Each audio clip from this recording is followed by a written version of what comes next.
name is Vina, aka Miss WOC Reader, and welcome back to my channel. So y'all know the drill. I saw something online that people were discussing and I want to talk about it.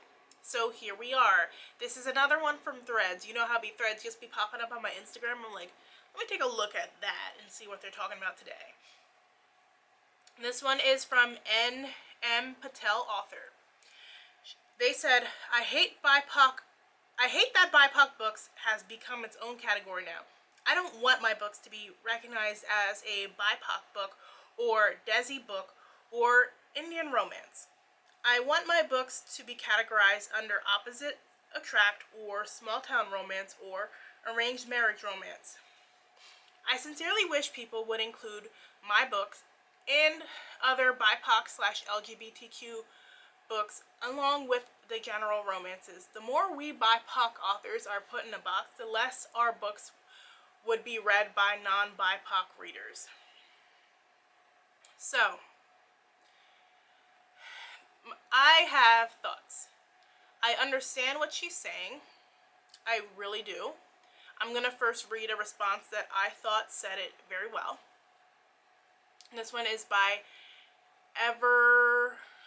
Eve Reads Sapphic, It doesn't work like that, sadly. If you want your books to be not recognized as BIPOC and/or queer books, people won't be able to find them as easily, and they'll get buried under the more popular white authors because that's just how things are.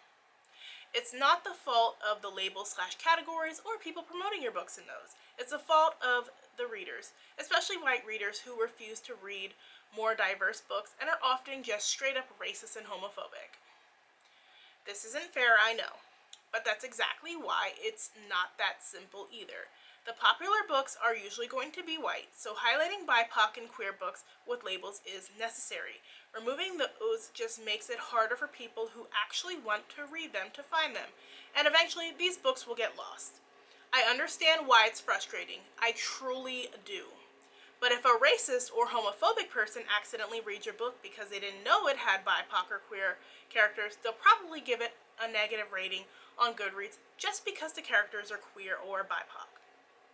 I have seen it happening many times. So by using labels, you're actually helping your book reach the right audience and avoiding the people who would trash it for all the wrong reasons. Again, I totally understand the frustration and you're not wrong, but the world just doesn't work that way. That's why categories and labels are important. So they said that, I feel like, in a very clear and concise way, and summed up definitely a lot of my thoughts. When N.M. Patel, author, says, the more we are put in the boxes, the less our books would be read by non-BIPOC readers, I just need BIPOC authors to understand. For the most part, these non-BIPOC readers do not want to read your book. They do not want to read your books. The ones who do want to read your books know how to find them. The ones who don't want to read them don't want to search for them. I actually find it better to label these books clearly so that BIPOC readers can find them and enjoy them. Because when they're not labeled clearly, I've been seeing some books lately where the cover is generic, they don't really tell you much about the author, they don't really tell you much about the characters, they get lost in the shuffle and buried under white books. I often find people going, I never heard of this book, and this book came out 2 to 3 years ago, and it was a book I was talking about and other BIPOC people were talking about, but because it's not one of the hyped books on TikTok or BookTube or whatever, it kind of got lost.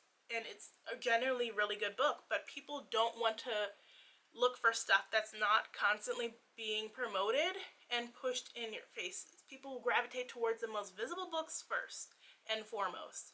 And it's kind of hard to find readership for the less visible ones unless you're like me and you're actively searching. So I do a lot of active searching. I use Edelweiss, which has catalogs by publishers on them, and you can search by different categories, and that's often how I find a lot of books that would otherwise get buried, specifically in the children's sections, and I reach out to those publishers and I request for them so that I can read them. I have NetGalley, which is also a great discovery tool for me as a reviewer, and I get to find these books and share them with you. I also have Hoopla, which I do a lot of reading on, and they are so good with the recommendations because they know I read a lot of black romance and a lot of black fantasy, and they will rec that stuff towards me. Same with Amazon. People can hate on Amazon all they want, and there are definitely valid reasons to dislike Amazon, but at the same time, their algorithm is amazing. And they are so good at pushing these books. Like, once you start to read certain books, they will push them towards you, and they will push new books that I otherwise would not have seen, especially when it comes to indie books and things like that.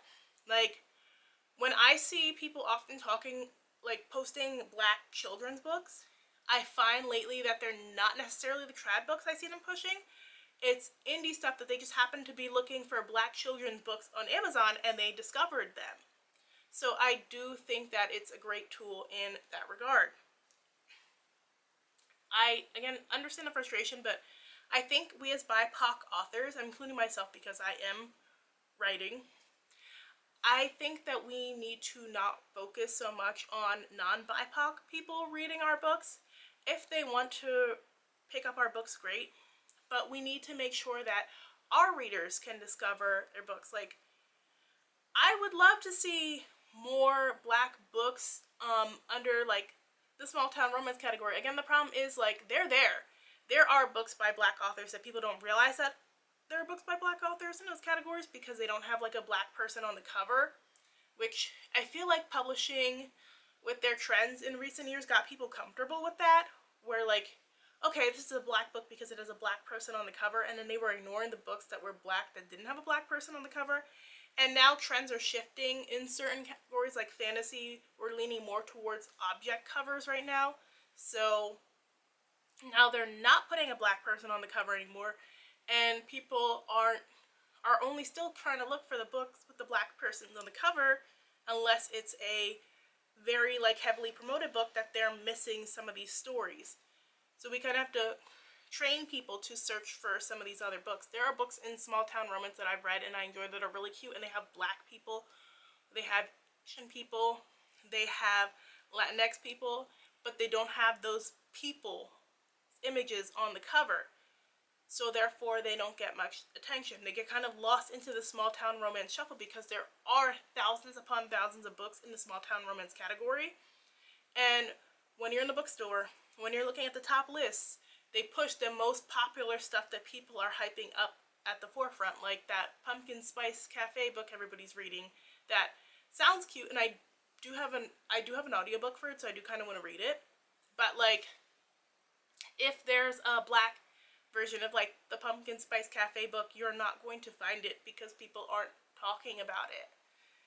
And that's why these labels are important, because just the name of the author alone doesn't always tell you what their background is.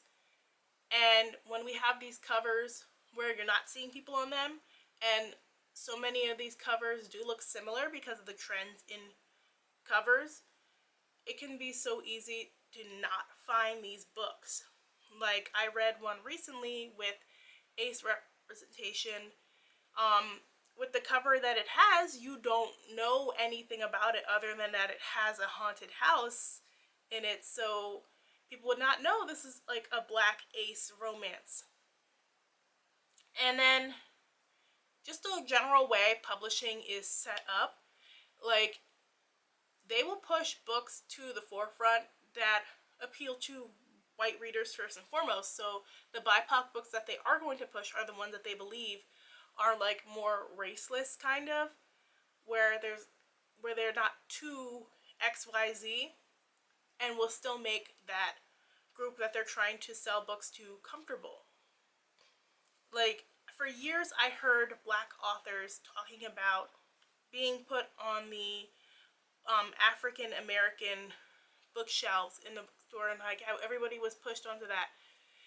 It really hasn't changed too much, except for now they don't have an African American section in the bookstore. I mean, well, indie bookstores do. The indie used bookstores I've been to do have that section, and I actually appreciate it because it just actually makes it so much easier for me, again, to find the books that interest me as a black reader. Because I'm like, oh, here's some names that are familiar that I recognize.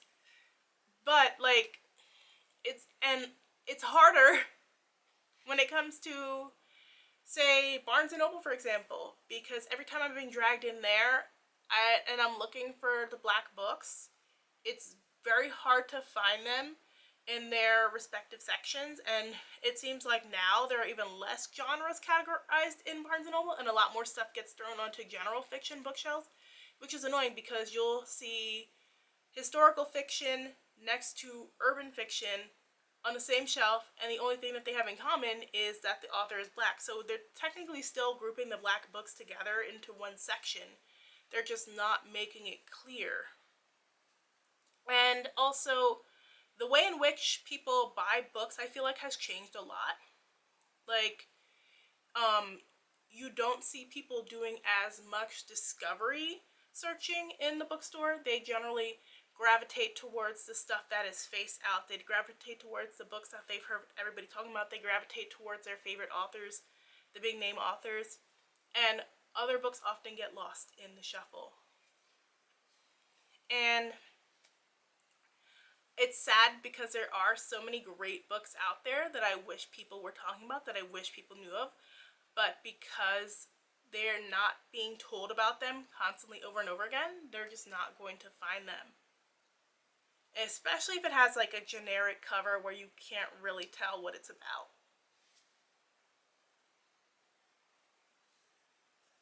So while I understand this author's frustration, I'm gonna have to be the one to say, like, no, I disagree. I actually want us to label these BIPOC books more. I would actually love to see a subsection of the romance section that is like BIPOC romances in store, just so that it makes it easier for me and other people to find those books, so that these new releases aren't getting lost compared to the popular white ones.